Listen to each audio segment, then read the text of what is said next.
Muy buenas tardes. En este caso vamos a compartir un trabajo relacionado con la correlación que hay entre el problema de investigación y algunas preguntas investigativas de algunas investigaciones relacionadas con los hábitos de lectura. Bueno, el primer trabajo que analizamos, en este caso denominado Los hábitos lectores en educación secundaria y bachillerato en España, presenta como problema que no se sabe en primer lugar qué leen los estudiantes y en segundo lugar no hay suficiente claridad sobre los factores que influyen y las estrategias más adecuadas que se pueden usar para incrementar el hábito lector. La pregunta entonces se interroga acerca de las influencias del centro educativo y de las familias en la creación del hábito lector. Y en segundo lugar presenta una segunda pregunta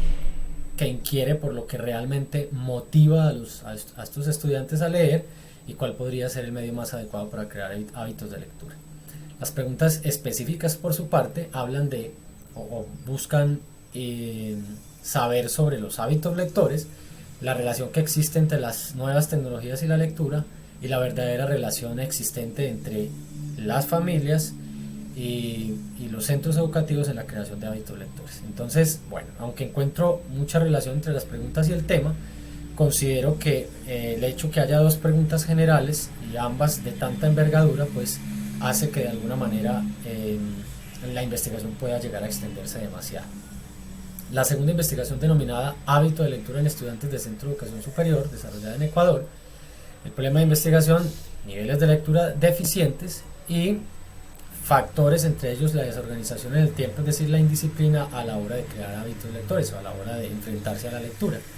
La pregunta general inquiere por los hábitos de lectura de los estudiantes en una institución universitaria y las específicas sobre cuáles son los métodos que ellos están usando y cuáles son los temas preferidos para la lectura. Aunque encuentro coherencia y buena relación entre las preguntas y el tema de investigación,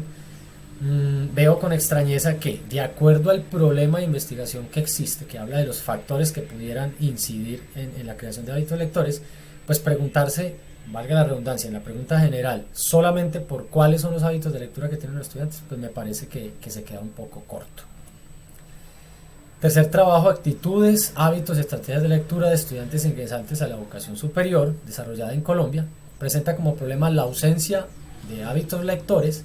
y la baja comprensión de estudiantes del bachillerato que recién llegan a la universidad. La pregunta general inquiere por la forma en que podrían transformarse los procesos de lectoescritura para que estos estudiantes superen estas barreras lectoras, y las preguntas específicas inquieren por las estrategias que ellos usan, los hábitos de lectura y además las actitudes que ellos tienen hacia la lectura.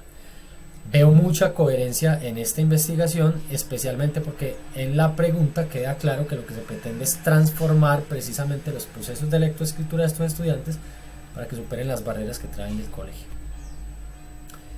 En la cuarta investigación, factores de motivación y desmotivación en la creación de hábitos lectores en un colegio en bachillerato,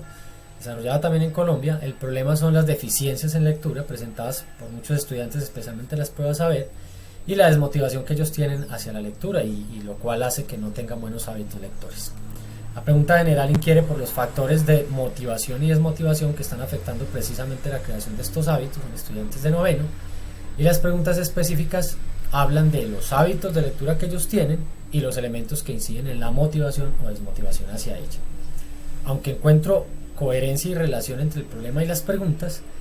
veo que la segunda pregunta específica ya está contenida de alguna manera en la pregunta general,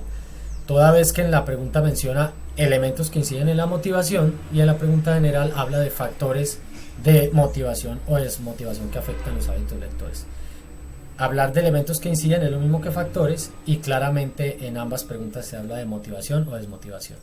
En ese sentido, pues creo que la segunda pregunta sobra y podrían incluirse más bien preguntas atinentes a encontrar qué relación puede haber con las familias, con el centro educativo, con los planes de lectura que hay en el municipio o incluso en la institución educativa o cosas por el estilo.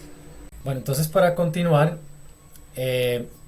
esta última investigación desarrollada en Tolima, región de la cual hago parte, y por eso pues es una investigación de alguna manera regional o local, factores que determinan la falta de motivación hacia la lectura en estudiantes del grado tercero de de una institución en el municipio de Saldaña, Tolima. El problema ha presentado bajos niveles de lectura según las pruebas saber y desmotivación de los niños hacia la lectura. Muy similar a la investigación anterior, solo que esta se trata de estudiantes de primaria. La pregunta general: ¿cuáles factores influyen en la falta de motivación hacia la lectura de estudiantes de tercero de primaria? Las preguntas específicas inquieren por los problemas asociados al bajo interés por la lectura o las causas asociadas a la desmotivación por la lectura. Entonces, en este sentido, aunque encuentro coherencia de las preguntas con el problema de investigación, me doy cuenta o me parece que las dos preguntas específicas están hablando prácticamente de lo mismo. En la primera se habla de problemas asociados al bajo interés por la lectura. En la segunda se habla de las causas asociadas a la desmotivación por la lectura. Desmotivación y falta de interés es lo mismo. Causas y problemas puede llegar a ser lo mismo. Me quedaría con la segunda, en el sentido que en la primera se habla de problemas, lo cual implica un juicio de valor, mientras que hablar de causas, pues de alguna manera puede determinar mejor la metodología a usar, el enfoque metodológico, y además pues implica de por sí desde el inicio una mirada más objetiva. Muchísimas gracias, muy amable.